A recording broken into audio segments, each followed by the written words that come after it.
ఇశ్రాయేలు వారలారా, ఈ మాటలు వినుడి. దేవుడు నజరేయుడగు యేసు చేత అద్భుతములను, మహత్కార్యములను, సూచక క్రియలను మీ మధ్యన చేయించి. చాలా ఇక్కడ ఎవరంట? అపోస్తులైనటువంటి పేతురు ఇక్కడ ప్రసంగిస్తూ ఉన్నాడు. ప్రియులారా, ఆ పేతురు ఎప్పుడు ప్రసంగిస్తూ ఉన్నాడు అంటే, యేసు క్రీస్తు వారు యొక్క లోకానికి వచ్చి 33 సంవత్సరాలు ఒక మానవుడిగా ఈ లోకంలో జీవించిన తర్వాత, ఆయన మన పాపముల నిమిత్తమై ఈ లోకములో కలువరిగిరిలో అన్నటువంటి ఆ కొండ మీద తన యొక్క ప్రాణాన్ని, తన యొక్క రక్తాన్ని కార్చి ఆయన మరణించినటువంటి వాడిగా క్రీస్తు ప్రభువుని మనము చూస్తూ ఉన్నాం. ఆ తర్వాత ఏం జరిగినది? రోమా సైనికులు, రోమా ప్రభుత్వము, యూదులు అందరూ కలిసి యేసు క్రీస్తు వారికి సిలువ వేయటము జరిగినట్టుగా మనము చూస్తూ ఉన్నాం. ఎందుకు ఆయన ఈ లోకంలోనికి వచ్చాడు అంటే, మన పాపముల నిమిత్తము, మనము చేసిన అపరాధముల కొరకు, మనము ఈ లోకములో దేవుని యొక్క ఆజ్ఞను ధిక్కరించి ఈ లోకములో పాపములోనికి మనం ఉంటూ ఉన్నప్పుడు మన పాపాలని తీసివేయటానికి పరిశుద్ధుడైనటువంటి యేసుక్రీస్తు ఈ లోకానికి వచ్చినట్టుగా మనము చూస్తూ ఉన్నాం. అందుకనే ఆయన వచ్చి ఏమంటూ ఉన్నాడు? ఈ లోకంలో ఉన్నటువంటి ప్రతి మానవుడు కూడా దేవునికి కుమారుడుగా, కుమార్తెగా కావాలి అంటే, ఇదిగో నాయందు మీరు విశ్వాసము కలిగి, నాయందు నమ్మకము కలిగి, విధేయత కలిగి ఉండండి అని యేసు క్రీస్తు వారు సెలవిచ్చినటువంటి వాడిగా మనము చూడగలం. మీరా అయితే క్రీస్తు చెప్పినటువంటి ఏ మాటను కూడా ఆనాడున్నటువంటి యూదులు కానీ, ఆనాడున్నటువంటి అన్యులు కానీ అనేక మంది తిరస్కరించినటువంటి వారిగా యేసుక్రీస్తు చెప్పినప్పుడు విననటువంటి వారిగా మనము చూడగలం. ప్రియులారా, అందుకనే ఆయన ఏం చేశాడు? ఈ లోకానికి వచ్చి అనేకమైనటువంటి అద్భుతాలు చేశాడు. అవి మానవులు చేసే అద్భుతాలు కాదు. ప్రియులారా, లోకరక్షకుడైనటువంటి పరలోకంలో నుండి దిగివచ్చిన యేసు క్రీస్తు చేసినటువంటి ఆ అద్భుతాలు కానీ, ఆయన సూచక్రియలు కానీ, ఆయన చెప్పినటువంటి బోధ కానీ, ఆయన యొక్క మాటలు కానీ ఎలాంటి అంటే, ఆయన మాటలు విన్నటువంటి వారికి పాపాలు పోయినట్టుగా మనము చూడగలం. ప్రియులారా, ఆయన దగ్గరికి వచ్చినటువంటి వారు ఎన్నో సంవత్సరాల నుంచి నయంగానటువంటి జబ్బులు కూడా ఆయన తీసివేసినటువంటి వాడిగా మనము చూడగలం. అంటే యేసు క్రీస్తును నమ్ముకుంటే, యేసు క్రీస్తునందు విధేయత కలిగితే, ఆయన యొక్క అడుగుజాడల్లో, ఆయన యొక్క మాటలకి మనము లోబడితే ఎన్నో అద్భుతాలు, సూచక్రియలు ఆయన చేస్తాడు మన యొక్క జీవితంలో అన్నటువంటి విషయాన్ని ఇక్కడ మనము చూస్తూ ఉన్నాం. అందుకనే పేతురు ఇక్కడ ఏమంటూ ఉన్నాడు? ఇశ్రాయేలు వారలారా, ఈ మాటలు వినుడి. ఇశ్రాయేలు వారలారా, మీరు వినకనే దేవుణ్ణి మీరు సిలువకు అప్పగించినట్టుగా మీరు చూస్తూ ఉన్నాం. మీరు ఆయన దగ్గరికి రాలేకనే మీరు ఆయన గురించినటువంటి సత్యాన్ని తెలుసుకోలేకపోతూ ఉన్నారు. అందుకనే పేతురు ఇక్కడ ఏమంటూ ఉన్నాడు? ఇశ్రాయేలు వారలారా, ఈ మాటలు వినుడి అంటున్నట్టుగా మనము చూస్తూ ఉన్నాం. నిజంగా ప్రియులారా, మనం ఏం చేయాలా? దేవుని యొక్క మాటలు వినేవారిగా ఉండాలి. ఎప్పుడైతే దేవుని యొక్క మాటలు మనం వింటామో, మనం ఎలా నడుచుకోవాలో ఈ లోకములో, ఎలా జీవించాలి ఈ లోకములో, ఆయన యొక్క మార్గములో మనం ఎలా ఉండాలో మనకు ఎప్పుడు అర్థమవుతుంది? ఆయన మాటలు విన్నప్పుడు మనకి అర్థమవుతుంది అనే విషయాన్ని మనం ఆలోచిస్తూ ఉన్నాం. అప్పుడు ఆయన ఏమంటూ ఉన్నాడట? అమ్మ అరవద్దమ్మ, ఎవరు అరవద్దు, చిన్న వచ్చాడు. అక్కడ ఏమంటూ ఉన్నాడు? దేవుడు నజరేయుడగు యేసు చేత అద్భుతములను, మహత్కార్యములను, సూచక్రియలను మీ మధ్యన చేయించి. దేవుడు మామూలు వ్యక్తి కాదు.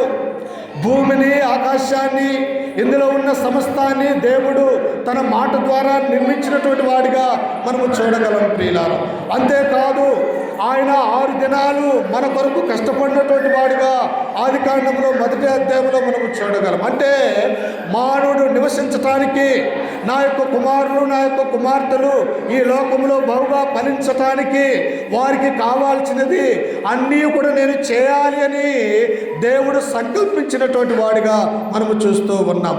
కానీ మానవుడు ఏం చేశాడు? దేవుడి నుండి దూరమైపోతూ ఉన్నాడు. ప్రియులారా, దేవుని దగ్గరకు రాలేకపోతున్నటువంటి మానవుడు కుమారుడిగా చూస్తూ ఉన్నాం.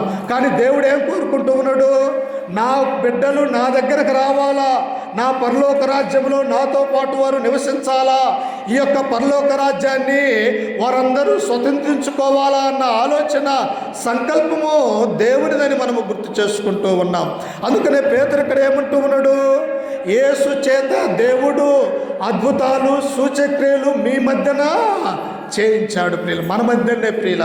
క్రీస్తు శాఖ మొదటి శతాబ్దంలో యేసు క్రీస్తు వారి యొక్క లోకానికి వచ్చిన తర్వాత మన మధ్యలో అనేకమైనటువంటి అద్భుతాలు సూచక్రియలు యేసు క్రీస్తు వారు జరిగించినటువంటి వాడిగా మనము చూస్తూ ఉన్నాం. అయితే ఎందుకు ఎన్ని చేశాడు? లూకా సువార్త 19వ అధ్యాయం 10వ వచనంలో మనము చదువుకుంటే ఎందుకు ఎన్ని చేశాడు అంటే, మనం ఈ లోకంలో నశించిపోతూ ఉన్నాము, మనము అంధకార సంబంధమైన పాపములో పడిపోతూ ఉన్నాము, మనల్ని పైకి లేపటానికి, చీకటిలో నుండి వెలుగులోనికి తీసుకొని రావటానికి, ఆయన యొక్క మార్గంలో నడవటానికి, ఆయన యందు విశ్వాసం కలిగి ఉండటానికి దేవుడు ఏం చేశాడంటే అద్భుతాలు సూచక్రియలు మహత్కార్యములు మన యొక్క జీవితంలో చేసినట్టుగా మనము చూస్తూ ఉన్నాం. అందుకని అక్కడ ఏమంటూ ఉన్నాడు ఆయన? చూడండి 23వ వచనములో, దేవుడు నిశ్చయించిన సంకల్పమును ఆయన భవిష్యత్తు జ్ఞానమును అనుసరించి అప్పగింపబడిన ఈయను మీరు దుష్టుల చేత సిలువ వేయించి చంపితిరి. చూశారా ప్రియులారా ఏమంటున్నాడు? దేవుడు నిశ్చయించిన సంకల్పం ఇది. మీ కొరకు తన కుమారుని యొక్క లోకానికి ఎందుకు పంపించాడంటే, ఒక గొర్రె పిల్ల ఎలాగైతే ఏ పరిశుద్ధత కలిగి ఉంటూ ఉన్నదో అలాంటి పరిశుద్ధత కలిగినటువంటి యేసు క్రీస్తు వారు ఆ పరలోక రాజ్యంలో నుంచి ఈ లోకంలో పంపబడినటువంటి వ్యక్తిగా మనము చూడగలం ప్రియులారా. అందుకని ఇక్కడ పేతురు ఏమంటూ ఉన్నాడు? దేవుడు నిశ్చయించిన సంకల్పం ఇది. ఏమిటంటమ్మా ఇది? దేవుడు ఆలోచన ఇది, దేవుని యొక్క జ్ఞానం ఇది, దేవుని యొక్క చిత్తం ఇది, దేవుని యొక్క సంకల్పముగా యేసుక్రీస్తు యొక్క లోకానికి రావటం అనేది దేవుడు అనాది కాలంలోనే తన యొక్క సంకల్పంలో ఈ విషయం ఉన్నది అని ఈ గ్రంథం మనకు సెలవిస్తూ ఉన్నది ప్రియులారా. మరి నీ నా జీవితాలు ఈ విధంగా ఉంటాయంటే, నీ నా జీవితాలు క్రైస్తవులుగా, క్రీస్తును నమ్ముకున్న వారిగా, క్రీస్తు రక్తంలో మనము కడగబడి ఒక పరిశుద్ధులుగా ఈనాడు ఎందుకుంటూ ఉన్నాము?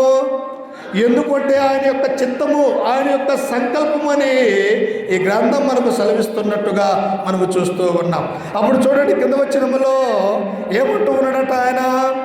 మీరు అనుసరించి అప్పగింపబడిన ఈయనను మీరు దుష్టుల చేత సిలువ వేయించి చంపితిరి. అమ్మా, ఎవరు చంపారు? యూదులు ప్రియుల. ఎవరు చంపారు? ఇశ్రాయేలు ప్రజల ప్రియుల. ఎవరు ఆయనను సిలువ వేశారు? రోమీయులైనటువంటి అన్యులు ఆయనను సిలువ వేశారు ప్రియుల. ఈ అన్నీ కూడా ఇట్టి శ్రమలు, ఇట్టి బాధలు, ఇట్టి వేదనలు ఎందుకు యేసుక్రీస్తు వారు అనుభవిస్తూ ఉన్నారు అంటే, మనల్ని కూడా కాపాడటానికి ప్రియులారా, మనల్ని రక్షించటానికి, ఈ లోకంలో నుంచి పరిశుద్ధపరచబడటానికి యేసుక్రీస్తు వారి యొక్క లోకములో అనేకమైనటువంటి శ్రమలు తన జీవితంలో అనుభవించినటువంటి వాడిగా మనము చూస్తూ ఉన్నాం. మనమైతే అలా అనుభవించలేము ప్రియులారా. మనమైతే అట్టి శ్రమలు, అట్టి బాధలు మనకు వస్తే మనం అసలు ఈ లోకంలో బ్రతికేవారిగా ఉండలేకపోదాం ప్రియులారా. కానీ యేసుక్రీస్తు వారు మన కొరకు తన యొక్క ప్రాణాన్ని, తన యొక్క శరీరాన్ని ఏం చేశాడు అంటే, ఆ యొక్క రోమా సైనికులకి, అన్యులకి ఆయన అప్పగించినటువంటి వాడిగా మనము చూస్తూ ఉన్నాం. వారు ఏం చేశారంట? ఇదిగో మీరు యేసుక్రీస్తు వారిని మీరు దుష్టులకు అప్పగించారు. ఆ దుష్టులు ఏం చేశారు? ఆయనను శిలువ మరణానికి అప్పగించినటువంటి వారిగా ఉంటూ ఉన్నారు. కానీ దేవుడు ఏం చేశాడు? ఆయన తన కుమారుడు కనుక ఈ లోకానికి పంపించింది దేవుడే కనుక ఆయన్ను ఏం చేశాడంటే, ఆ సమాధిలో నుండి మరలా ఆయన మళ్ళా 3వ దినాన పైకి లేచినటువంటి వాడిగా మనం చూస్తూ ఉన్నాం. నిజంగా నీ నా జీవితంలో ఇట్టి గొప్ప భాగ్యము ఎలా ఉంటూ ఉన్నదంటే యేసుక్రీస్తు యొక్క లోకానికి రావటం వలన, ఆయన చేసిన పరిచర్య వలన, ఆయన కార్చిన రక్తము వలన, ఆయన మన కొరకు తన ప్రాణాన్ని పెట్టడం వలన ఇవన్నీ కూడా మనకు సంభవిస్తూ ఉన్నాయి. ఇవన్నీ మనకు జరుగుతున్నాయి అన్నటువంటి సత్యాన్ని మనం నేర్చుకోవాలి ప్రియులు. అందుకని కింద వచనంలో ఏమంటూ ఉన్నాడు చూడండి, 24లో, మరణము ఆయనను బంధించుట అసాధ్యము కనుక దేవుడు మరణ వేదనను తొలగించి, చూశారా దేవుడు ఏం చేశాడంట అమ్మ, దేవుడు ఆ మరణాన్ని ఏం చేశాడంటే మరణాన్ని జయించే విధంగా చేశాడు. అంటే మానవుడు ఎందుకు భయపడుతూ ఉన్నాడు? మరణానికి భయపడుతూ ఉన్నాడు. మానవుడి లోకంలో ఎందుకు శ్రమ పడుతూ ఉన్నాడు? ఎక్కడ నేను చనిపోతానేమో అని చెప్పేసి వారు భయపడినటువంటి వారిగా మనము చూస్తూ ఉన్నాం. కానీ దేవుడు ఏం చేశాడు? మరణమును ఆయన బంధించుట అసాధ్యము ప్రియులారా. ఏ మరణాన్ని చూసైతే మానవుడు భయపడుతూ ఉన్నాడు, ఏ మరణాన్ని చూసైతే ఈ లోకంలో ఉన్నటువంటి నా బిడ్డలు మరి వణుకుతూ ఉన్నారు, ఆ మరణములో నుంచి తిరిగి లేచినట్టయితే వారందరూ కూడా ఇలాంటి నిరీక్షణ కలిగినటువంటి వారిగా ఉంటారు కదా అని దేవుడు ఏం చేశాడంట? మరణించినటువంటి యేసుక్రీస్తు వారిని ఆయన సమాధి చేయబడి తిరిగి 3వ దినాన దేవుడు లేపినటువంటి వాడిగా మనము చూస్తూ ఉన్నాం. అయ్యా చిన్న కూర్చో. అందుకనే మనం ఏం చేయాలా? మనము కూడా యేసుక్రీస్తు యందు విశ్వాసము కలిగి మనము కూడా ఆ నిజదేవుడైనటువంటి యేసు ప్రభువును సొంత రక్షకుడిగా అంగీకరించి మనము కూడా క్రీస్తులో బాప్తిసం పొందుకున్నట్టయితే మనము మరణించినప్పటికీ కూడా మరలా యేసుక్రీస్తు వలె తిరిగి లేస్తామన్నటువంటి ఆ గొప్పతనము, ఆ నిరీక్షణ మనందరికీ కూడా ఉండాలి ప్రియులను. అందుకని ఇక్కడ పేతురు ఏమంటూ ఉన్నాడు చూడండి, అక్కడే అదే అపోస్తుల కార్యములు 2వ అధ్యాయము 36వ వచనాన్ని చదువుకుందాం.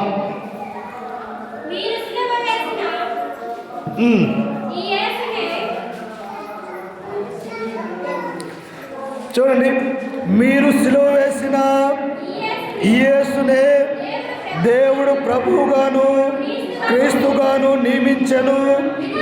ఇది ఇశ్రాయేలు వంశమంతయు రూఢిగా తెలుసుకోవాలి. పేతురు అంటూ ఉన్నాడు, ఓ ఇశ్రాయేలులారా, మేము యేసుక్రీస్తును పట్టుకొని ఇదిగో దుష్టులకు అప్పగించాము, ఇక ఆయన మా దగ్గరికి రాడు, ఈ మంచి మాటలు మాకు తెలియజేయడు అని మీరు అనుకుని ఆ దుష్టులకు ఆయన అప్పగించారు. కానీ దుష్టులు ఏం చేశారు? యేసుక్రీస్తును సిలువ వేశారు. కానీ దేవుడు ఏం చేశాడు? యేసుక్రీస్తును మరలా 3వ దినాన ఆయననే లేపినటువంటి వాడిగా మనము చూస్తూ ఉన్నాం. అందుకని పేతురు ఇక్కడ ఏమంటూ ఉన్నాడంటే, ఇదిగో మీరు సిలువ వేసిన ఈ యేసునే దేవుడు ఏం చేశాడు? ప్రభువుగా నియమించాడు ప్రియులారా. ప్రభు అనగా రాజు, ఆయన మనలందరినీ పరిపాలించేవాడిగా ఉంటూ ఉన్నాడు. మనమందరము కూడా ఆడి యొక్క అధికారం కింద ఉండేవారిగా ఉంటూ ఉన్నాం. మనమందరము కూడా ఆడి యొక్క రాజ్యములో ఉండేవారిగా ఉంటూ ఉన్నాం.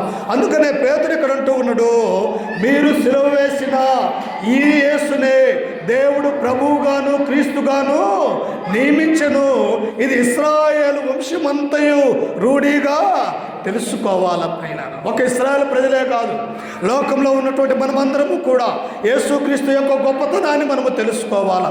యేసుక్రీస్తు ఎందుకు యొక్క లోకానికి వచ్చాడు, ఆయన ఎందుకు ఆయన మరణించాడు, ఎందుకు ఆయన సమాధి చేయబడ్డాడు, ఎందుకు ఆయన తిరిగి లేచాడు అని ఈ లోకంలో ఉన్న ప్రతి మానవాళి కూడా ఆలోచించేవారిగా మనం ఉండాలి ప్రియులారా. ఈనాడు అట్టి ఆలోచన లేకనే క్రీస్తు యొక్క గొప్పతనాన్ని గురించి మనము తెలుసుకోలేకపోతూ ఉన్నాం. ఈనాడు క్రీస్తు ఎందుకు ఈ లోకానికి వచ్చాడని మనము సంకల్పించకుండా ఆయన యొక్క సన్నిధానానికి రాలేకపోతున్నట్టుగా మనము చూస్తూ ఉన్నాం. కానీ ఇశ్రాయేలు ప్రజలు కూడా అంటూ ఉన్నారు, మీరు సిలువ వేసిన ఈ యేసునే దేవుడు ప్రభువుగాను క్రీస్తుగాను నియమించెను. ఇది ఇశ్రాయేలు వంశమంతయు ఏం చేయాలట? రూఢిగా తెలుసుకోవాలా.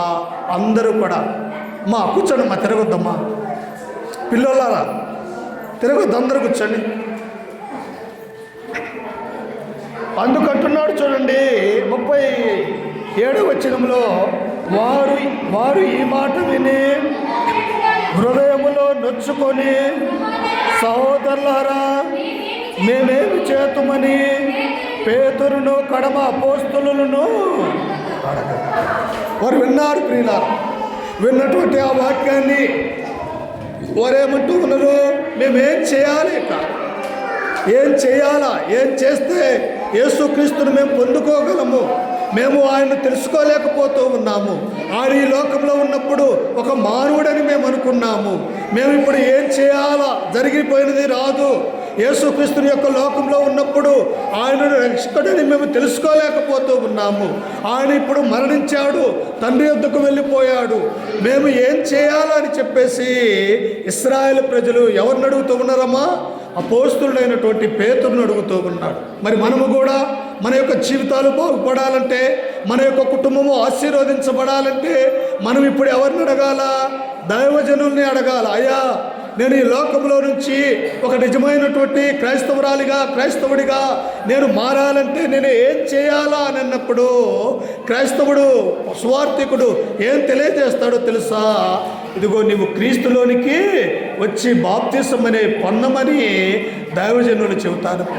ఎవరైతే లోకాన్ని వదులుకొని, ఎవరైతే దేవుని యొక్క రాజ్యం అనే సంఘానికి వస్తారో, ఎవరైతే లోకంలో ఉన్న పాపాన్ని వదిలివేసుకొని నీతిమంతుడైన యేసుక్రీస్తు దగ్గరకు వస్తారో, వారందరినీ కూడా దేవుడు ఏం చేయబోతున్నాడంటే తన కుమారులుగా, తన కుమార్తెలుగా మనల్ని కూడా ఆయన స్వీకరించబోతున్నట్టుగా మనము చూస్తూ ఉన్నాం. అందుకే ఇంకా ఏమంటూ ఉన్నాడు చూడండి ఒకసారి. 38వ వచనంలో, పేతురు మీరు మారు మనస్సు పొంది పాప క్షమాపణ నిమిత్తము ప్రతివాడు యేసుక్రీస్తు నామమున బాప్తిసము. ఏం చేయాలంట? మీ మనస్సును మార్చుకోవాలా. ఏం చేయాలమ్మా? ప్రతి ఒక్కరు మనస్సు మార్చుకోవాలా. ఈ యొక్క పాతదైనటువంటి పాపమైనటువంటి ఈ మనస్సును ఏం చేయాలా? ఈ పాపాన్ని తీసివేసుకోవాలా. ప్రియులారా, దేవుడి దగ్గరకు వస్తూ ఉన్నప్పుడు, యేసుక్రీస్తులో మనము బాప్తిసం పొందాలనుకున్నప్పుడు పాతదైనటువంటి స్వభావాన్ని, పాతదైనటువంటి యొక్క ఆలోచనలను ఏం చేయాలి? మనము తీసివేసుకునే వారిగా ఉండాలి. ఎందుకు? ఒక వరలో 2 కత్తులు ఇముడతాయా? ఎముడవు. అలాగనే యేసుక్రీస్తునన్నా మన మనస్సులో ఉంచుకోవాలా, లేకపోతే పాపమానికన్నా మనము దాసులు కావాలా. ఎందుకంటే సాతాను, దేవుడు ఒకే వరలో ఉండడు అన్నటువంటి సత్యాన్ని మనం గ్రహించుకునే వారిగా ఉండాలి. అందుకనే దేవుడు ఇక్కడ ఏమంటూ ఉన్నాడు? మీరు మారు మనస్సు పొంది. ఏం పొందాలంటమ్మా? మనస్సు మార్చుకోవాలా. చేసిన కాలము కూడా నీ దేవా, నీ యొక్క సన్నిధానంలో నేను లేను ప్రభువా, ఇంతకాలము నేను లోకములో ఉన్నాను ప్రభువా, ఇంతకాలము నేను లోకంలో ఉన్నటువంటి సాతాను యొక్క బంధకాలలో ఉన్నాను ప్రభువా. ఇదిగో ఇప్పటి నుంచి నా మనస్సును నేను మార్చుకోబోతూ ఉన్నానయ్యా. ఇదిగో నీ దగ్గరకు నేను వస్తూ ఉన్నాను. నీ యొక్క వాక్యము వినటానికి నా హృదయము, నా మనస్సు ఎంతో ఆలోచన కలిగి ఉన్నదయ్యా. ఇక నుంచి నేను క్రీస్తులో బ్రతుకుతాను, యేసుక్రీస్తును నమ్ముకున్న క్రైస్తవులతో సావాసం కలిగి ఉంటానయ్యని మన హృదయాన్ని ఏం చేసుకోవాలంట? మార్చుకోవాలా. అపోస్తలులు అందరూ అదే మార్చుకున్నారు. ఆనాడు 3000 మంది బాప్తిసం పొందినప్పుడు వారు తమ మనస్సును మార్చుకొని దేవుని రాజ్యం అనే సంఘములో ఒక్కొక్కరు చేర్చబడినటువంటి వారిగా మనము చూస్తూ ఉన్నాం. ఈనాడు మనము కూడా ఎలా ఆయన యొక్క సన్నిధానంలో చేరి ఈ విధంగా ఉంటూ ఉన్నాము అంటే మనమందరం కూడా మనస్సు మార్చుకొని నూతనమైనటువంటి బిడ్డలుగా, ఆయనకి ఇష్టమైనటువంటి కుమారులు, కుమార్తెలుగా ఈ లోకంలో మనం ఉంటున్నట్టుగా మనము చూస్తూ ఉన్నాం. అందుకనే ఇక్కడ ఏమంటూ ఉన్నాడు చూడండి 38లో, పేతురు మీరు మారు మనస్సు పొంది పాప క్షమాపణ నిమిత్తము ప్రతివాడు యేసుక్రీస్తు నామమున బాప్తిసం. అమ్మ, బాప్తిసం పొందకపోతే పాప క్షమాపణ కలుగుతుందా? మనకి అస్సలు కలగదు ప్రియులారా. ఎవరైతే బాప్తిసం పొందుకుంటారో వారు గతించిన చేసినటువంటి ఏ పాపాలైనా కానీ యేసుక్రీస్తు బాప్తిసం పొందిన తర్వాత ఒక నూతనమైనటువంటి శిశువుగా తయారవుతాడు ప్రియులారా. ఎందుకంటే ఆ పాపాలని దేవుడు జ్ఞాపకం చేసుకోడు. నా యొక్క బిడ్డ ఇదిగో ఎన్నో సంవత్సరాల తర్వాత నా కుమారుడు, నా యొక్క కుమార్తె నా దగ్గరకు వస్తూ ఉన్నదని మనల్ని హక్కున చేర్చుకోవటానికి దేవుడు సిద్ధపాటు కలిగి ఉన్నట్టుగా మనము చూస్తూ ఉన్నాం. అందుకని ఇక్కడ పేతురు ఏమంటూ ఉన్నాడు? ప్రతివాడు యేసుక్రీస్తు యొక్క నామమున పాప క్షమాపణ నిమిత్తము ప్రతివాడు ఏం చేయాలంట? బాప్తీసము పొందుకోవాలి. బాప్తీసం పొందకపోతే ఆయన యొక్క మరణం అనేది ఆయన యొక్క శరీరంలోనికి కానీ ఆయన యొక్క రక్తంలోనికి కానీ మనము పాలు పొందటానికి అవకాశం లేదు ప్రియులారా. ఎప్పుడైతే బాప్తీసం పొందుకుంటామో ఆయన యొక్క శరీరములో ఆయన యొక్క రక్తములో మనము పాలు పొందుకునే వారిగా మనమందరం కూడా ఉంటామన్నటువంటి విషయాన్ని ఇక్కడ మనము చూస్తూ ఉన్నాం. అప్పుడు చూడండి వాళ్ళు ఏమన్నారంట, 39లో చూడండి, ఈ వాగ్దానము మీకును మీ పిల్లలకును దూరస్తులందరికీ అనగా మన ప్రభు అయిన మన దేవుడు తన యొద్దకు పిలిచిన వారందరికీ చెందునని వారితో చెప్పెను. దేవుడు పిలుస్తూ ఉన్నాడు. మనల్ని పిలవట్లేదమ్మా, ప్రతిరోజు పిలుస్తూ ఉన్నాడు. అమ్మలారా, అయలారా, ఇదిగో మీ మనసు మార్చుకొని నా దగ్గరకు రండి అంటూ ఉన్నాడు. ఇదిగో పరలోక రాజ్యము సమీపించి ఉన్నది, మీరు మార్పు చెందినటువంటి బిడ్డలుగా ఈ లోకంలోనికి నా దగ్గరకు రమ్మని దేవుడు తన వాక్యం ద్వారా పిలుస్తూ ఉన్నాడు ప్రియులారా. అందుకని ఇక్కడ ఏమంటూ ఉన్నాడు, ఇక్కడ యూదులని లేదు, అన్యుడని లేదు, అందరూ కూడా యేసుక్రీస్తునందు విశ్వాసం కలిగి నమ్మకం కలిగి ఆయనలో బాప్తిసం పొందుకోవాలని పేతురు మనకు సెలవిచ్చేవాడిగా ఉంటూ ఉన్నాడు. అప్పుడు వారు ఏమంటూ ఉన్నారు, ఇక్కడ కింద వచనంలో చూడండి, మరియు ఇంకా అనేక విధములైన మాటలతో సాక్ష్యమిచ్చి మీరు మూర్ఖులకు ఈ తరపు వారికి వేరై ఉండాలా. ఏం చేయాలంటమ్మా? మూర్ఖులు ఈ తరం వారు దేవుని నమ్మనటువంటి వారిగా ఉన్నారు, వారు దేవుడు అంటే తెలుసుకోలేనటువంటి వారిగా ఉన్నారు. ఈ మూర్ఖులకు ఈ తరం వారికి మీరు ఎలాగుండాలంట? వేరుగా ఉండాల ప్రియులారా. ఇంతకుముందు పాపంలో ఉన్నాం, ఇంతకుముందు లోకములో ఉన్నాం, ఇప్పుడు క్రీస్తులోనికి వస్తూ ఉన్నప్పుడు మన జీవితం ఎలా ఉండాలా? మారు మనస్సు పొందినటువంటి క్రైస్తవులుగా ఉండాలా ప్రియులారా. అందుకనే దేవుడు ఇక్కడ ఏమంటూ ఉన్నాడు, మూర్ఖులకు ఈ తరపు వారికి మీరు వేరే రక్షణ పొందాలా. అనేక మంది లోకంలో ఉన్నారు ప్రియులారా, కానీ దేవుని మందిరంలో ఎంతమంది ఉన్నాము? కొద్దిమంది మాత్రమే ఉన్నాం. కానీ లోకంలో ఎంతమంది ఉన్నారు? కొన్ని వేల మంది, లక్షల మంది ఉన్నారు ప్రియులారా. కానీ క్రీస్తును నమ్ముకున్నటువంటి వారిని దేవుడు ఏం చేస్తాడంటే ఆశీర్వదించడానికి అవకాశం ఉండదు ప్రియులారా. నా జీవితంలో కూడా, మన యొక్క జీవితంలో కూడా యేసుక్రీస్తును సొంత రక్షకుడిగా అంగీకరించాలి. మన మనస్సు మార్చుకోవాలి, దేవునికి విధేయత కలిగి ఉండాలా, దేవుని యొక్క రాజ్యంలో మనము సభ్యులుగా చేరాలా ప్రియులారా. అంత మాత్రమే కాదు, బాప్తిసం తీసుకున్నాక మన యొక్క జీవితం కూడా ఎలా ఉండాలా? ఎక్కడ ఆదివారం అయితే ఉంటూ ఉన్నదో అక్కడికి వెళ్ళి దేవుని యొక్క శరీరములోను ఆయన యొక్క రక్తములోను మనము పాలు పుచ్చుకుంటూ, ఎక్కడ ప్రార్థన జరిగితే అక్కడ ప్రార్థనకు వెళ్ళి మన యొక్క ఆ యొక్క నోటి మాటల ద్వారా ఆత్మతోనూ సత్యముతోనూ దేవుణ్ణి ఆరాధించుకునే వారిగా మనం అందరము కూడా ఉండాలి ప్రియులారా. అందుకే ఒకసారి చూడండి, పేతురు రాసినటువంటి పత్రిక 2వ అధ్యాయము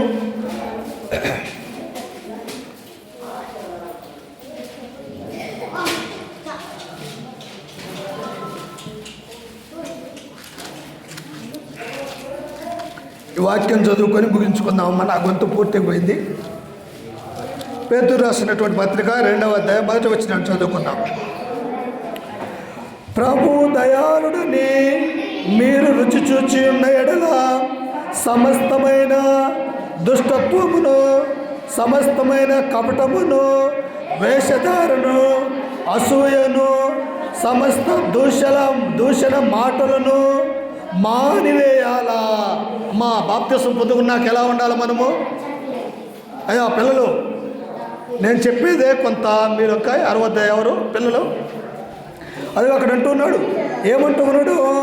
ప్రభు దయాళుడని మీరు రుచి చూచి ఉన్న ఎడల సమస్తమైన దుష్టత్వమును, సమస్తమైన కపటమును, వేషధారణను, అసూయను, సమస్త దూషణ మాటలను మానివేయాల ప్రియులారా. మన బాప్తిసం పొందుతూ ఉన్నాము, పొందిన తర్వాత మనం ఏం చేయాలా? ఈ నోట బూతి మాట రాకూడదు ప్రియులారా. వస్తే లోకంలో ఉన్న వారికి మనకేమన్నా విలువ ఉంటుందా? ఉండదు ప్రియులారా. అంతేకాదు ఇంకా ఏమో ఉండాలా?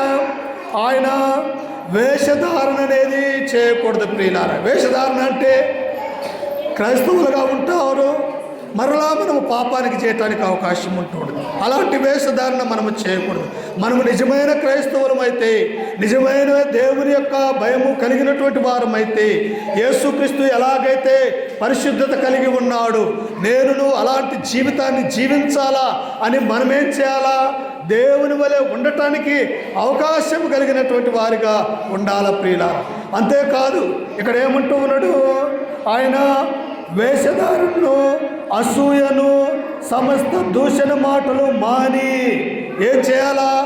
ఏదైతే పాపముగా ఉంటూ ఉన్నదో ఆ పాప మాటలను మనం వదిలివేసేవారిగా ఉండాల ప్రియులారా. అది ఏదైనా కానీ, ఈ చూపుతోట, లేకపోతే ఈ మాటతోట, లేకపోతే మన నడకతోట, లేకపోతే మన ఆలోచనల, ఏదైతే చెడ్డ కార్యాలు, చెడ్డ మాటలు, చెడ్డ ఆలోచనలు ఉన్నాయో, బాప్తిసం తీసుకున్న తర్వాత మన పద్ధతులు, మన ఆలోచనలు అన్నీ కూడా మారిపోవాల్సినటువంటి అవసరత ఉన్నది ప్రియులారా. ఎందుకంటే నేను కూడా క్రీస్తులోనికి రాకముందు పాపపు జీవితము జీవించినటువంటి వాడిని. ఈ లోకంలో ఎవరము కూడా నీతిమంతులము లేము ప్రియులారా. కానీ మనం ఒక్కసారి క్రీస్తులోనికి వచ్చిన తర్వాత, ఆయనలో మనము ఎదుగుతూ ఉన్నప్పుడు, రక్షణ అనే వాక్యము మన దగ్గరికి వస్తూ ఉన్నప్పుడు, మనము బాప్తిసం పొందుకున్నాక మరలా మనం ఏం చేయకూడదంటే ఆ పాపపు జోలి మనము పోకూడదు ప్రియులారా. ఎందుకంటే దేవుడు బాధపడతాడు. ఏంటి? నా బిడ్డల్ని నేను పిలుచుకున్నాను, నా బిడ్డల కొరకు నేను నా యొక్క రక్తాన్ని కార్చాను, నా యొక్క బిడ్డల కొరకు నేను చనిపోయాను, నా బిడ్డల కొరకు తిరిగి లేస్తే నా నామాన్ని అవమానపరుస్తూ ఉన్నారే అని యేసుక్రీస్తు మన కొరకు మరలా బాధను అనుభవించకూడదని ఈ గ్రంథం మనకు సెలవిస్తూ ఉన్నది. అప్పుడు చూడండి కింద వచనములో ఎలా ఉండాలంట, సమస్త దూషణ మాటలు మాని క్రొత్తగా జన్మించిన శిశువులను పోలిన వారి నిర్మలమైన వాక్యమును పాల వలన రక్షణ విషయంలో ఎదుగు నిమిత్తము ఆ పాలను అపేక్షించాలని. ఏం చేయాలంటమ్మా? పాలను, దేవుని యొక్క వాక్యము, పాలు తాగుతున్నప్పుడు ఎంత అమూల్యముగా ఉంటాయో, పాలు ఎంత తెల్లగా ఉంటూ ఉన్నాయో, పాలు ఎంత వాటిలో ఏ స్వేచ్ఛ అయితే ఉంటూ ఉన్నదో, ఈ దేవుని యొక్క వాక్యము కూడా ఎలాంటిదంటే పాల లాంటిది ప్రియులారా. పాలు ఎంత తాగుతుంటే మనిషికి ఎంత ఆరోగ్యకరంగా ఉంటాడు ప్రియులారా. అలాగనే దేవుని యొక్క వాక్యము కూడా నీ మనస్సులో ఉంచుకున్నట్టయితే ఆ పాలు మనిషికి ఎంత ఆరోగ్యమో, ఈ దేవుని యొక్క గ్రంథము కూడా పాలని దేవుని యొక్క వాక్యము సెలవిస్తూ ఉన్నది. ఈ పాలనే వాక్యము ద్వారా మనం ఏం చేయాలంటే దినదినం కూడా అభివృద్ధిలోనికి వచ్చేవారిగా ఉండాలి. పుట్టిన శిశువు ఉన్నాడు, ఆ శిశువు ఏమైనా పాపం చేయగలుగుతాడా? లేదు, అతడు పరిశుద్ధుడిగా ఉంటూ ఉన్నాడు. ఆ శిశువు ఎదగాలంటే ఏదవసరమో? తల్లిపాలు అవసరమై ఉన్నాయి. 6 నెలల వరకు తల్లిపాలు తాగుతూ ఉన్నప్పుడు అతను రోజు రోజుకు కూడా అతను ఎదుగుతూ ఉన్నట్టుగా చూస్తూ ఉంటాం. ఎలాగ ఎదుగుతూ ఉన్నాడు? తల్లి పాల వలన ఎదుగుతూ ఉన్నాడు ప్రియులారా. అలాగనే బాప్తిసం పొందుకున్నాక నీ జీవితము, నా జీవితం ఎలా ఉంటుంది? కొత్తగా జన్మించినటువంటి వారి వలె ఉంటాం. మనం ఎదగాలంటే ప్రతిరోజు దేవునిలో ఉండాలా, దేవుని యొక్క వాక్యం వినాలా, దేవుని యొక్క రక్షణ యొక్క సంకల్పాన్ని మనం తెలుసుకొని ఈ పరిశుద్ధుల యొక్క సావాసం కలిగి ఈ లోకములో జీవించినట్టయితే దేవుడు మనల్ని అందరినీ కూడా, నిన్ను నన్ను దీవించటానికి అవకాశం ఉంటూ ఉన్నది ప్రియులారా. కాబట్టి ఇప్పుడు బాప్తిసం పొందిన తర్వాత మనకేముండదు? ఇక పాపం అనేది ఉండదు ప్రియులారా. పరిశుద్ధులుగా ఉంటాం, దేవుని యొక్క కుమారులుగా ఉంటాం, దేవుని యొక్క కుమార్తెలుగా ఉంటాం. అందుకనే రోమీయులకు రాసినటువంటి పత్రిక 8వ అధ్యాయం 1వ వచనంలో ఉంటాడు, కాబట్టి క్రీస్తు యేసు నందున్న యెడల ఏ శిక్ష విధియో లేదు. ఉన్నదమ్మా? క్రీస్తు నందుంటే ఏ శిక్ష కూడా మనకి లేదు అని మనము గుర్తు చేసుకోవాలి. కాబట్టి ఈ యొక్క మధ్యాహ్న కాల సమయంలో ప్రియులారా, మనమందరము కూడా అపోస్తులైనటువంటి పేతురు చెప్పిన విధంగా, దేవుడు చెప్పిన విధంగా, యేసుక్రీస్తు నా పాపముల కొరకు వచ్చాడు, యేసుక్రీస్తు నా కొరకు చనిపోయాడు, యేసుక్రీస్తు నా కొరకు తిరిగి లేచాడు కనుక నేను యేసుక్రీస్తు నామమున బాప్తిసం పొందుకొని రక్షింపబడి నేను పరలోక రాజ్యానికి వారసులు కావాలి అని మనల్ని అందరం కూడా అలాంటి విశ్వాసము కలిగినటువంటి వారిగా మనం ఉండాల ప్రియులారా. కాబట్టి ఈ యొక్క మధ్యాహ్న కాల సమయంలో ఈ యొక్క చిన్న వాక్యాన్ని మీ యొక్క హృదయాలలో, మన యొక్క హృదయాలలో భద్రపరుచుకున్నట్టయితే మనకెంతో దేవుని యొక్క వాక్యం మేలు అన్నటువంటి విషయాన్ని తెలియజేస్తూ ఈ వాక్యం ద్వారా మిమ్మల్ని